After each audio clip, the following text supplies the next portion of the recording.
Under Section 107 of the Copyright Act, 1976, allowance is made for fair use for purposes such as criticism, comment, teaching, education, scholarship, and research. Fair use is the use permitted by copyright statute that might otherwise be infringing. Non-profit, educational, or personal use tips the balance in favor of fair use.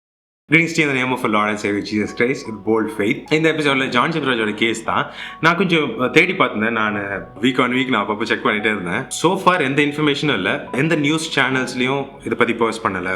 கேஸோட details என்ன நடந்துட்டு இருக்கு, என்ன proceedings போயிட்டு இருக்கு, அடுத்து hearing வந்துச்சா இல்லையான்னு கூட எங்கேயும் சொல்லப்படல.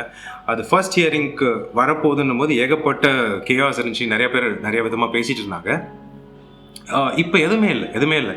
இன்டர்நெட் நியூஸ் ஆர்டிகல்ஸ்லாம் கொஞ்சம் தேடி பார்த்தேன். இந்து, டைம்ஸ் ஆஃப் இந்தியா, யாருமே எந்த ஆர்டிக்கலுமே போடல.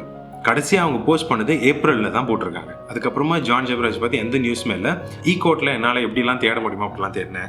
ஜட்ஜ் பேர் போட்டு தேடினேன், அட்வொகேட் பேர் போட்டு தேடினேன், பாக்ஸோ அந்த ஆக்ட் வச்சு தேடி பார்த்தேன். எந்த கேஸுமே இல்லை. எதுலையுமே ஜான் ஜெபராஜ் ரிலேட்டடாக எந்த இன்ஃபர்மேஷனும் கிடைக்கல. நான் ஃபுல்லாக தேடி பார்த்துட்டேன். ஸோ இல்லவே இல்லை, எதுவும் இல்லை. ஐ பிலீவ் அது வந்து விட்ரா பண்ணியிருப்பாங்கன்னு நினைக்கிறேன். அண்ட் இது ஆரம்பித்த புறத்தில் ஒரு 2-3 மாதத்துக்கு முன்னாடி எவ்வளோ பேசியிருந்தாங்கல்ல, நீதி வேணும், என்ன அது ஒரு பாஸ்ட் எப்படியா பண்ணுறது, அந்த சின்ன பெண்களுக்கு நீதி வேணும் அப்படி இப்படின்னு எல்லாம் பேசியிருந்தாங்க. இப்போ சத்தமே காணும், எவனுக்குமே சத்தம் காணும். எவ்வளோ பெரிய ப்ளூ அப்பான ஒரு பாப்புலரான கேஸ்னால் அது எல்லா நியூஸ் ஆர்டிகல்ஸும் ஃபாலோ பண்ணியிருப்பாங்க, நியூஸ் ஏஜென்சியும் ஃபாலோ பண்ணியிருப்பாங்க. யாருமே அதுக்கப்புறம் எதுவும் பண்ணலை. அந்த கேஸ் பற்றி எந்த இன்ஃபர்மேஷன் இருக்குதான்ட்டு எந்த நியூஸ் ஏஜென்சியும் சொல்ல. கடைசியாக ஒரு ஹியரிங் வர வேண்டியது, பெயில் கிடைச்ச பிறகு 1 வாரம் கழித்து ஹியரிங் வரணும். தள்ளுபடி பண்ண ஒரு hearing session, court session, trial நினைக்கிறேன். அதை பற்றி கூட இன்ஃபர்மேஷன் இல்லை. So basically the case is gone, மூடி தூக்கி போட்டாங்கன்னு நினைக்கிறேன். இது சொல்கிறதுக்கு பெரிய விஷயம் இல்லை. ஜானுக்கு பெயில் கிடைச்ச பிறகு எல்லாருமே சைலண்ட் ஆகிட்டாங்க. இது பொய்யான கேஸுன்ட்டு most of the people believed. Okay, இதை பற்றி எதுவுமே இல்லை. அதனால் இந்த என் சேனல்லையும் இதை பற்றி எதுவும் பேச போகிறதில்ல. ஃபியூச்சரில் எதுவும் இருக்காது. நான் இதுக்கு ஒரு கன்க்ளூஷன் கொடுத்து முடிக்கலான்னு ஆசைப்பட்டேன். அதனால தான் இந்த வீடியோ ரொம்ப சின்னதாக இருக்குது இந்த வீடியோ. ஸோ கடந்த சில மாதங்களாக இந்த கேஸை பற்றி யார் என்னென்ன பேசினாங்க அப்படின்றது ஒரு கொலாஜ் மாதிரி ஃபார் அ மெமரி, ஃபியூச்சர் ரெஃபரன்ஸஸ்க்காக நான் வந்து ஒரு சின்ன வீடியோவாக நான் ஷேர் பண்ணுறேன். பார்த்துட்டு வாங்க. தற்போது மிக முக்கியமான ஒரு செய்தி ஒன்றை பார்த்துக் கொண்டிருக்கிறோம்.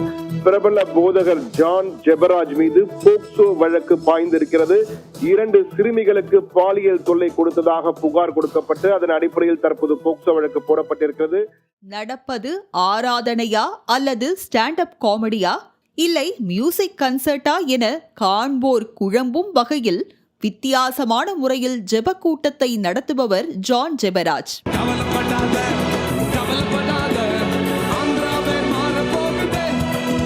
இயேசு கிறிஸ்துவின் போதனைகளை சாந்தமாக சொல்வதை காட்டிலும் ரப்பப்பா ரபப்பா ரிபப்பா ரிபப்பா என பாடல்களை பாடி வைப் ஏற்றுவது இவரது வழக்கம். இதை பார்க்கும் போது இவர் பாஸ்டரா அல்லது டான்ஸ் மாஸ்டரா என்றே கேட்க தோன்றும்.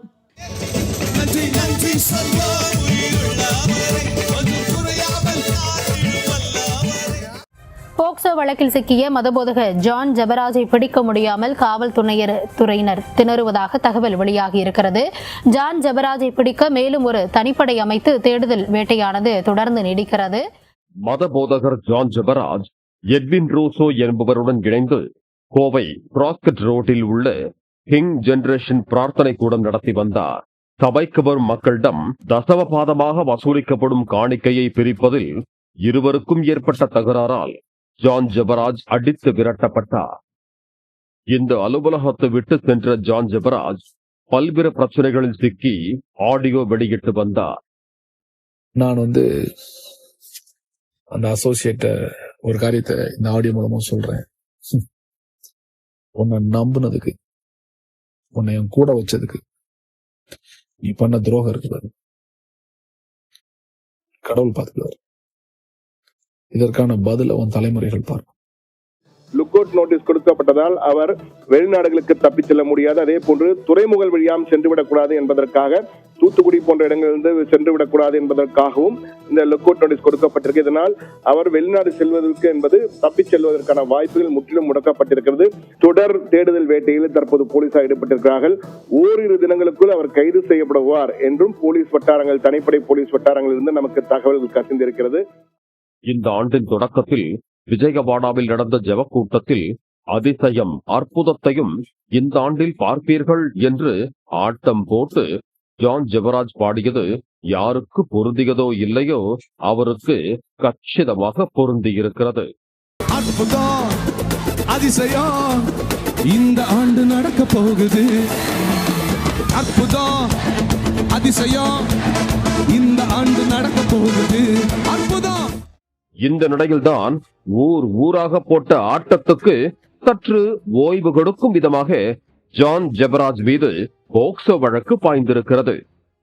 தனது முதல் மனைவியை பிரிந்து தனது காதல் மனைவியுடன் வசித்து வரும் ஜான் ஜெபராஜ் மீது 2 சிறுமிகள் அளித்த புகாரின் பேரில் போலீசார் போக்சோ வழக்கு பதிவு செய்திருக்கிறார்கள்.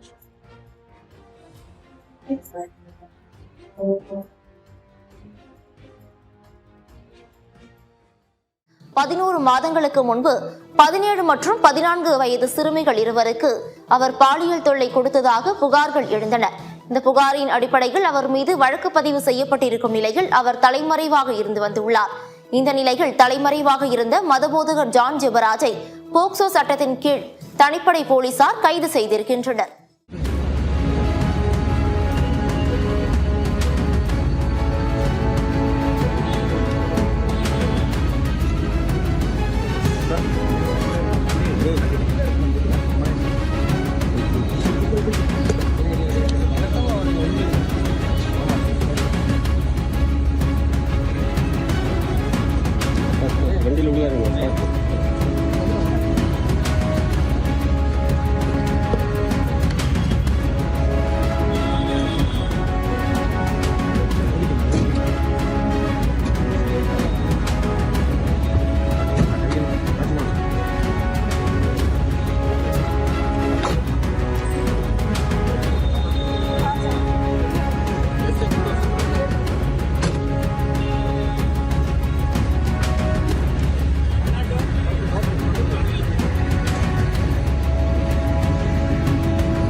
பிரபல போதகரும் பாடகருமான ஜான் ஜெபராஜ் மீது பாலியல் சீண்டல் புகார் தரப்பட்டு பிறகு அவர் தலைமறைவாக இருந்து பிறகு மூணாறிலே கைது செய்யப்பட்டு போக்சோ வழக்கின் கீழ் போக்சோ பிரிவுகளின் கீழ் அவர் கைது செய்யப்பட்டது அனைவரும் அறிந்ததுதான்.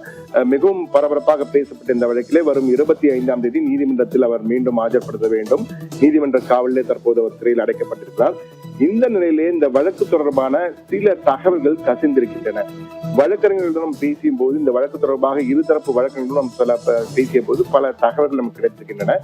அதிலே வழக்கறிஞர் சிலர் இந்த வழக்கிலே போக்சோ வழக்கிற்கு தேவையான வலுவான ஆதாரங்கள் இல்லை என்ற ஒரு தகவலை தற்போது நமக்கு தெரிவித்திருக்கிறார்கள்.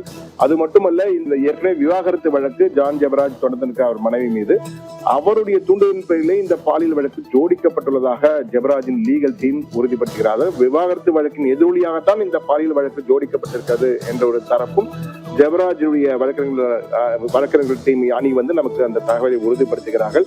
இந்த வழக்கிலே பல கேள்விகள் நமக்கு எழுகின்றன. கடந்த ஆண்டு மே மாதம் இந்த வழக்கு தொடர்பாக துடியலூர் காவல் நிலையத்திலே இந்த வழக்கு தொடர்பாக புகார் ஒன்றை அந்த 2 பெண்களும் கொடுத்திருக்கிறார்கள் 11 மாதங்களுக்கு முன்பு, கடந்த மே மாதம். ஆனால் அதற்கு பிறகு அந்த வழக்கு விசாரிக்கப்படுகிறது. பிறகு அந்த வழக்கு அப்படியே விடப்பட்டதாக கூறப்படுகிறது. அந்த வழக்கிலே மேல் நடவடிக்கை FIR கூட அந்த வழக்கிலே பதிவு செய்யப்படவில்லை. அதன் பிறகு தற்போது கடந்த மார்ச் 25ஆம் தேதி திடீரென இந்த 2 பெண்கள் கோவை மாவட்ட குழந்தைகள் நல பாதுகாப்பு மையத்தில் புகார் அனுப்புகிறார்கள். அதன் பிறகு குழந்தைகள் பாதுகாப்பு நல மைய அதிகாரிகளின் பரிந்துரையின் பேரில் கோவை காந்திபுரம் பகுதியில் உள்ள அனைத்து மகளிர் காவல் நிலையத்தில் மதபோதகர் ஜான் ஜெபராஜ் மீது போக்சோ சட்டத்தின் கீழ் வழக்கு பதிவு செய்யப்பட்டு நடவடிக்கைகள் எடுக்கப்படுகின்றன. ஓராண்டு முதலிலே கொடுத்த புகாரின் மீது நடவடிக்கை எடுக்காமல் அந்த கிட்டத்தட்ட கைவிடப்பட்டதாக கூறப்பட்ட வழக்கிலே ஓராண்டு கழித்து மீண்டும் தற்போது நடவடிக்கை எடுக்கப்பட்டது ஏன்? அப்போது என்ன நடந்தது? இப்போது ஏன் திடீரென இந்த புகார் கொடுக்கப்பட்டது என்பது போன்ற பல கேள்விகள் வருகின்றன. அது மட்டுமல்ல, சில அரசியல் தலையீடுகள் காரணமாக, அழுத்தத்தின் காரணமாக இந்த வழக்கில ஜான் ஜெபராஜ் சிக்க வைக்கப்பட்டாரா, அழுத்தம் கொடுக்கப்படுகிறதா, அவர் மீது நடவடிக்கை எடுக்க என்றெல்லாம் கேள்விகள் தற்போது எழுப்பப்படுகின்றன. இதெல்லாம் அந்த வட்டாரத்திலே பேசப்படுகின்றன.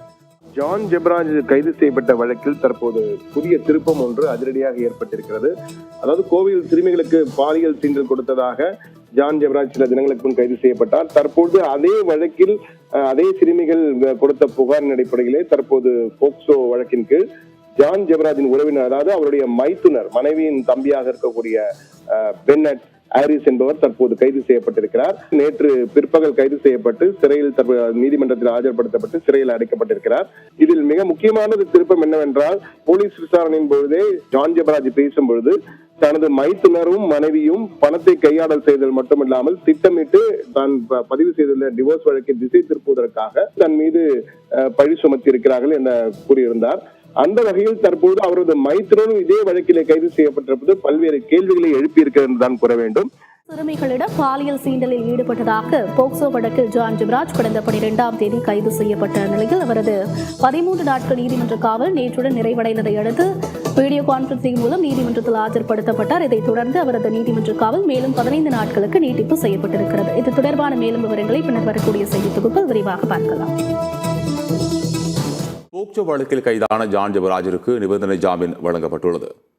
கோவையில் 14 மற்றும் 17 வயது சிறுமிகள் இருவருக்கு பாலியல் தொந்தரவு அளித்ததாக காவல் நிலையத்தில் அளிக்கப்பட்ட புகாரின் அடிப்படையில் ஜான் ஜெபராஜ் கடந்த மாதம் கைது செய்யப்பட்டார். இந்த வழக்கில் அவர் தாக்கல் செய்த ஜாமீன் மனுவை கோவை கீழமை நீதிமன்றம் நிராகரித்தது. இதையடுத்து சென்னை உயர்நீதிமன்றத்தில் ஜான் ஜெபராஜ் தரப்பில் ஜாமீன் மனு தாக்கல் செய்யப்பட்டது. இந்த மனுவை விசாரித்த சென்னை உயர்நீதிமன்ற நீதிபதி நிர்மல்குமார் இன்று ஜாமீன் வழங்கி உத்தரவிட்டார். இதையடுத்து இன்னும் ஓரிரு நாட்களில் ஜான் ஜெபராஜ் சிறையிலிருந்து விடுவிக்கப்படுவார் என எதிர்பார்க்கப்படுகிறது. இவ்வளவு பரபரப்பா இருந்தது, காத்து போன பலன் மாதிரி சப்பையாயிருச்சுல. Nothing to do with John கூட காணோம், ஆள் அடையாளமே இல்லாம காணாம போயாச்சு. அதை பத்தி பேசினவங்க எல்லாம் சைலண்ட் ஆயாச்சு. அதை பத்தி நம்மளுக்கு கூட மெமரி இல்லைல்ல. நீங்களாம் உங்களுக்கு ஞாபகம் இருக்கா? இப்ப நம்ம பார்த்ததெல்லாம் உங்களுக்கு ஞாபகம் இருக்கா? மறந்து போயிடுவோம்ல. ஒரு கெட்ட பழக்கம் மனுஷனுக்கு, டக்கு டக்குன்னு மறந்து போயிடுறான். 1 மாசம் கூட ஆகல, 2 மாசம் கூட ஆகல, we forgot it.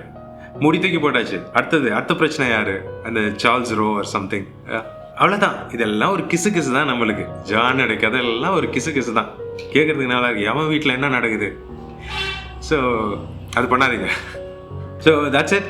இன்கேஸ் நீங்கள் எதாவது சொன்னால் மட்டும் போதும்னு நினச்சிங்கன்னா கீழே கமெண்ட் செக்ஷனில் சொல்லலாம். Or if you want to contact and talk to me, ஸ்க்ரீனில் தெரிய இன்ஸ்டாகிராம் ப்ரொஃபைல் மூலமாக இதை காண்டாக்ட் பண்ணி கால் பண்ணி பேசலாம். ஆர் இன்ஸ்டாகிராமோடைய லிங்க் வந்து டிஸ்கிரிப்ஷனில் கொடுத்துருக்கேன். ஸ்க்ரால் பண்ணி கீழே போனீங்கன்னா லிங்க் இருக்கும், டேரெக்டாக இன்ஸ்டாகிராமில் போய் கனெக்ட் ஆகிடும். இன்கேஸ் இந்த ப்ரீவியஸ் எபிசோட்ஸ்லாம் நீங்கள் பார்க்கணும், ஜான் பத்தி வீடியோஸ்லாம் நீங்கள் பார்க்கணும் அப்படின்னா கீழே இருக்க லிங்க்கில் போய் பார்க்கலாம்.